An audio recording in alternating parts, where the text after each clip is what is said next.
Bonjour à tous et bienvenue dans l'émission C'est le week-end, l'émission consacrée à la culture et aux loisirs en Charente. Alors aujourd'hui on va parler lecture, visite à la ferme et cuniculture. Alors on verra ce que ça veut dire un peu plus tard. Pour cette émission, j'ai demandé à deux invités de nous rejoindre. Adjim Dangar, vous êtes auteur de bande dessinée. Bonjour. Dessinateur, bonjour. Mathieu Escoula, vous avez lu son premier tome, Jaraban, et c'est à vous que je laisserai le soin tout à l'heure de l'interviewer. Et vous allez discuter ensemble et nous raconter ce qu'on trouve dans ce bel ouvrage.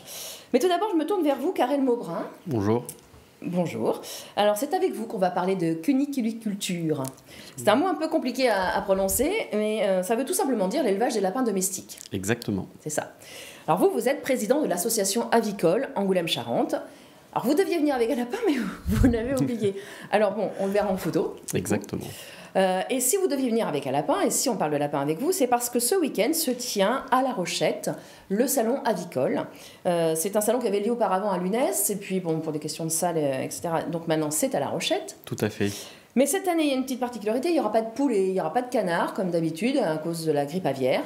Donc que des animaux à poil. Exactement. Ni poule, ni lapin, ni canard, ni pigeon. Ni pigeon. Que l'on avait l'an passé. Voilà. Mais il y aura quand même 160 animaux, je crois, à peu près. Tout à fait. 160 animaux, 150 lapins et 12 cobayes. Donc des cochons d'Inde. Voilà. Qu'est-ce que c'est des cobayes ? L'autre nom du cobaye, c'est le cochon d'Inde. D'accord. Et pourquoi on l'appelle cobaye d'ailleurs ? Aucune idée. C'est, je sais pas, c'est excellente question. Vous me posez une colle. C'est, je sais pas, l'autre nom du cochon d'Inde, et d'ailleurs ça doit être un nom un peu plus utilisé par les éleveurs, parce que les clubs de cobayes s'appellent les clubs de cobayes de race et non de cochon d'Inde de race, donc sûrement c'est un nom plus d'éleveur que habituel dans la population générale. D'accord.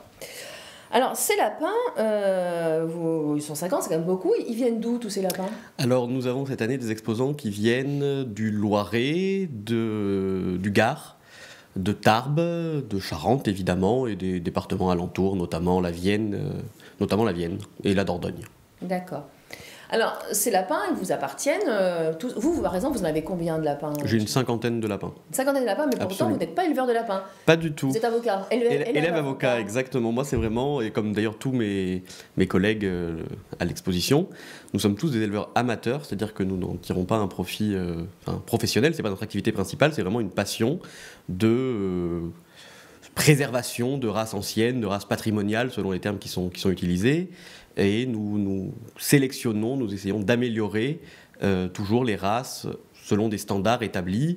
Et il y a une fédération, la Fédération française de cuniculture, qui encadre tout ça. Et vous avez la même chose pour les volailles, c'est la Fédération française des volailles, et pour les pigeons, la Société nationale de colombiculture, le tout chapeauté par la Société centrale SCAF d'aviculture française. D'accord. Qui chapeaute le tout et voilà, qui édite des standards pour chaque race d'animal, exactement. À quoi ça sert un salon avicole ? Pourquoi vous rassemblez comme ça autant de lapins pendant 2 jours ? Ça sert, je dirais, à 2 choses au moins. La première, c'est de faire se rencontrer des éleveurs, c'est-à-dire des gens qui partagent la même passion pour les animaux de race ancienne, et notamment des animaux de basse-cour en ce qui nous concerne.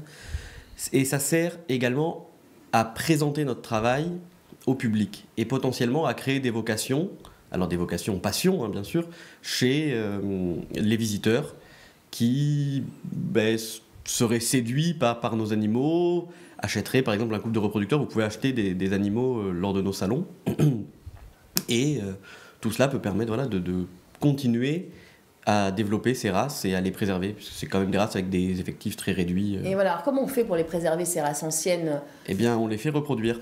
Ouais. On les fait reproduire et on garde les jeunes et on continue tout cela sur des années et des années. Et on a après, donc nous, dans les salons, il y a des juges donc, par spécialité, par espèce, volaille, pigeon ou lapin, qui sont, on va dire, les garants du respect du standard et qui permettent au final d'avoir des appréciations, des notes qui disent, voilà, là vous vous écartez du standard, là vous le respectez au mieux, et qui établissent un classement des animaux. Parce que nous, on les trouve tous très mignons, ces petits lapins, mais en réalité, ils ne se ressemblent pas. Nous, on a l'impression, mais absolument. Ils ont des grosses il y a des différences entre chaque lapin, même d'une même race, et parfois même vous avez des races, alors moi j'ai beaucoup de lapins à dessin, c'est-à-dire que là pour le coup il y en a très peu qui se ressemblent. Des lapins à dessin comme celui que vous voyez apparaître à l'image, donc vous voyez c'est blanc avec des taches noires, donc là c'est ce qu'on appelle le dessin. Et cela, par exemple, celui-ci ne ressemble pas à un autre. Vous n'en aurez aucun qui aura exactement les mêmes taches. C'est comme les vaches dans les prés, les vaches noires et blanches, vous n'en avez aucune qui ressemble à celle d'à côté, ou alors, se ressemble mais de loin. Alors que par exemple, vous avez après des races comme le fauve de Bourgogne, etc., où le profane, s'il en voit 10, il va voir 10 lapins qui sont exactement les mêmes.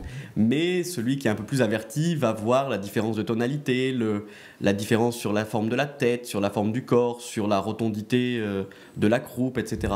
Mais ça, on ne peut pas intervenir, c'est la nature qui fait le travail. Si, vous pouvez intervenir. Alors, sur la sélection, c'est-à-dire en gardant seulement les animaux qui présentent ces caractéristiques-là, elles sont importantes, notamment parce qu'il faut bien se rappeler qu'à l'origine, tous les standards ont été établis pour des animaux de race et de consommation.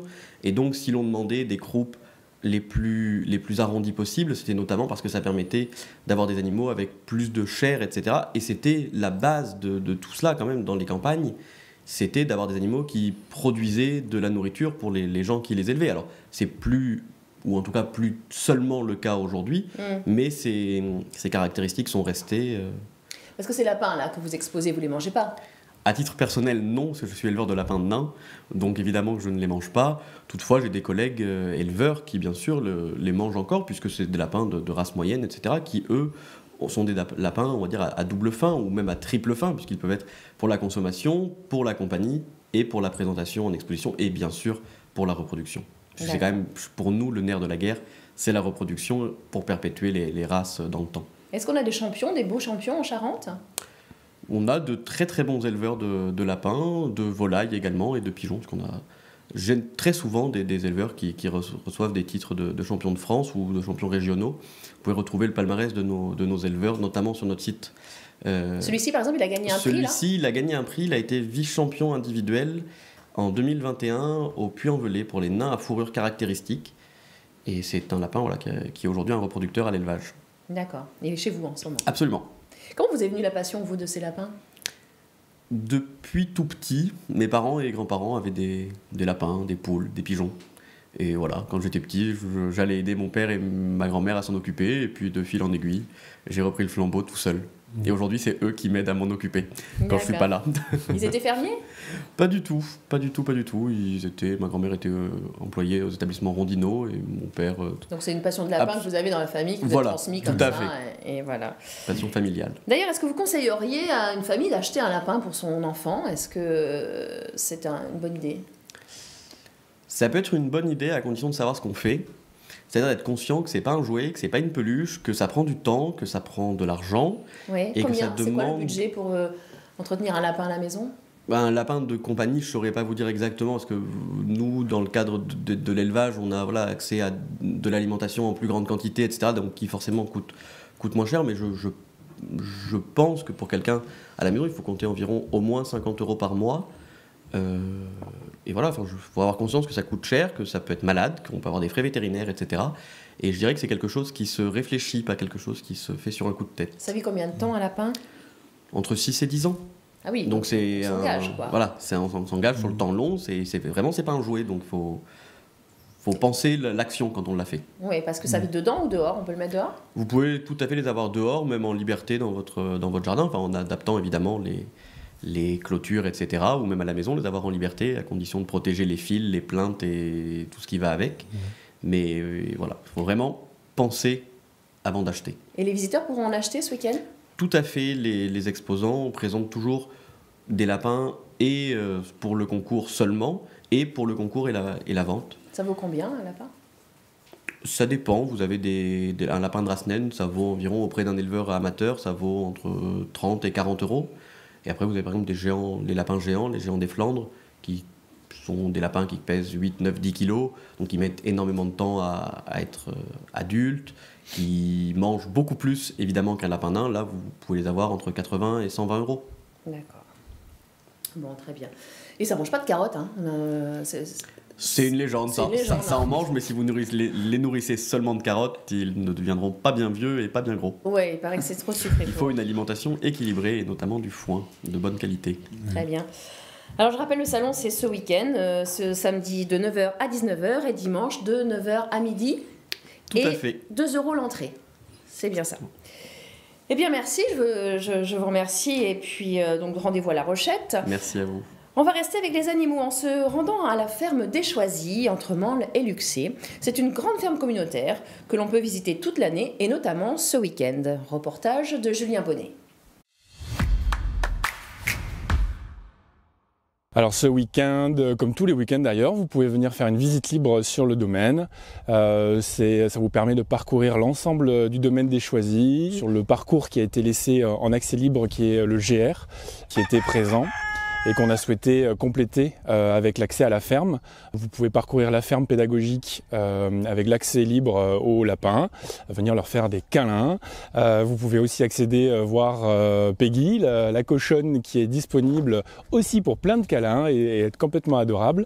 Et puis parcourir l'ensemble des parcs, voir les chèvres, les moutons, les coqs qu'on entend et les poules sur l'ensemble du domaine. Le parcours libre, comme les ateliers, s'adresse vraiment à toute la famille, autant pour les enfants qui sont les plus demandeurs et souvent la porte d'entrée des visites, mais aussi des adultes parce que les sujets peuvent être abordés de façon complètement novice ou aussi beaucoup plus approfondie. Comment élever des poules chez soi, quelles sont les bonnes conditions, les bons entretiens qu'il faut faire avec ces différents animaux, comment fonctionnent les toilettes sèches, donc pour les tout petits, découvrir toutes les animaux, toute cette petite faune qui vit dans les composts et autres, mais aussi pour les adultes, donc les parents, de prendre conscience de l'impact que ça va avoir de passer en toilette sèche par exemple. Donc il y a les visites libres qui sont pratiquement tous les jours, vous pouvez venir, et particulièrement lors des vacances, donc les prochaines vacances et cet été, il y aura des ateliers qui sont organisés, des ateliers autour des animaux et de la transition écologique de façon générale, comme l'atelier laine, où on va apprendre à laver la laine de nos moutons, la carder, la filer, et en faire des petits bracelets avec lesquels les personnes pourront repartir.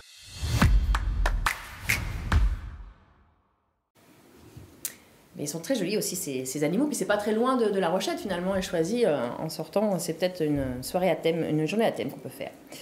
Et maintenant, toute autre chose, nous allons parler bande dessinée avec vous, Adjmine Dangar. Oui. On va parler de votre deuxième ouvrage, Djaraban. Mathieu Iskoula, vous l'avez lu et je crois que vous avez bien aimé. Oui, j'ai bien aimé. Adjim, donc c'est votre deuxième album. Alors, Oui. avant de parler de votre ouvrage, je vais vous présenter. Vous avez 40 ans, vous êtes d'origine tchadienne. Vous vivez à Angoulême et entre 2018 et 2019, vous avez été en résidence à la Maison des auteurs d'Angoulême, Tout à fait. où vous avez en partie écrit Djaraban. Alors Djaraban, c'est une BD où on suit l'émancipation artistique d'un jeune homme de 7 ans qui s'appelle Kanji et qui est soudainement épris du désir de peindre dans un pays, donc le Tchad, un pays des années 80, le Tchad des années 80, qui est tiraillé entre l'instabilité politique et les conflits armés.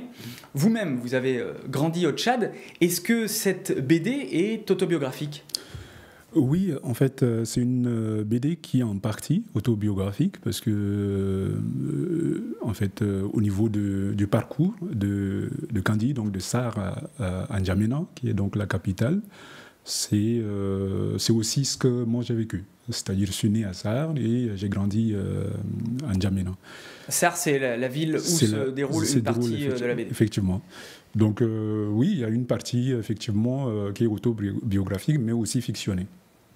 Par exemple, est-ce que dans la BD, on voit que Kanji est pris d'amour presque pour un singe ? Est-ce que c'est quelque chose qui vous est vraiment arrivé, enfant ? Est-ce que vous êtes tombé amoureux d'un singe ? Oui, comme votre invité qui parle tout à l'heure des lapins, moi j'ai aussi en fait eu cette expérience à Sarr où j'étais entouré d'animaux et en fait, surtout dans ma famille du côté maternel, j'ai mes grands-parents qui élevaient des bœufs. Il y avait un jour un veau en fait qui était né, donc moi j'étais très attaché à ces veaux et je voulais en faire un compagnon de jeu. Et donc j'ai beaucoup dérangé ma mère pour ça, mais je n'ai pas réussi à avoir cette laisse pour moi parce que je voulais faire pareil. Vous vouliez promener ce veau dans la rue, comme mon oncle faisait avec les bœufs, parce que j'étais vraiment fasciné par ça. Malheureusement, je n'ai pas réussi à avoir cette laisse et il y avait une très grande frustration. Et cette frustration que j'essaie donc de transposer en fait dans ces singes mis en cage pour montrer aussi que quelque part dans la vraie vie, l'objectif en fait de Candy, donc de libérer peut-être ces singes, même si c'est de manière égoïste, pour en faire son compagnon de jeu, c'est toujours devant en fait qu'il a du mal à saisir ça. Voilà. La BD s'appelle Jaraban. Oui. Qu'est-ce que ça signifie et pourquoi ce titre ? Alors, ce titre, c'est une interrogation.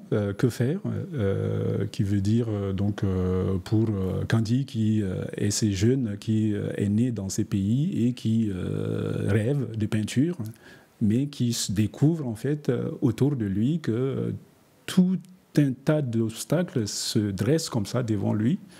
Que ce soit au niveau de la famille, que ce soit au niveau du contexte politique du Tchad de l'époque, qui fait que ça rend en fait difficile sa passion donc, de faire donc, de la peinture, tout simplement. Et donc ça raconte un petit peu tout le cheminement en fait, de Candy pour faire donc de la peinture. Donc Jaraban, c'est une question qui dit mais que faire pour un enfant qui souhaite donc qui souhaite rêver dans un pays comme le Tchad, comme dans les années 80 à 2001, qui est donc la première partie concernant le premier volume. La BD est essentiellement en noir et blanc, oui. Même si il y a quelques touches de couleurs, oui. Notamment cette peinture qui subjugue Kanji. D'ailleurs, c'est de là que naîtra son désir de peindre. Oui. Pourquoi avoir utilisé la couleur par petites touches dans cet album ? Alors la couleur par petites touches parce que c'est le tableau en fait qui l'émerveille. Donc c'est le tableau qui est le cœur ici en fait de la quête de Candy. Donc tout simplement c'est l'émerveillement, c'est ce qui l'éblouit et qu'il voit et qu'il aime et qu'il souhaiterait peut-être atteindre, mais qui est aussi difficile. Le choix de faire en noir et blanc, me permet tout simplement de montrer cette différence de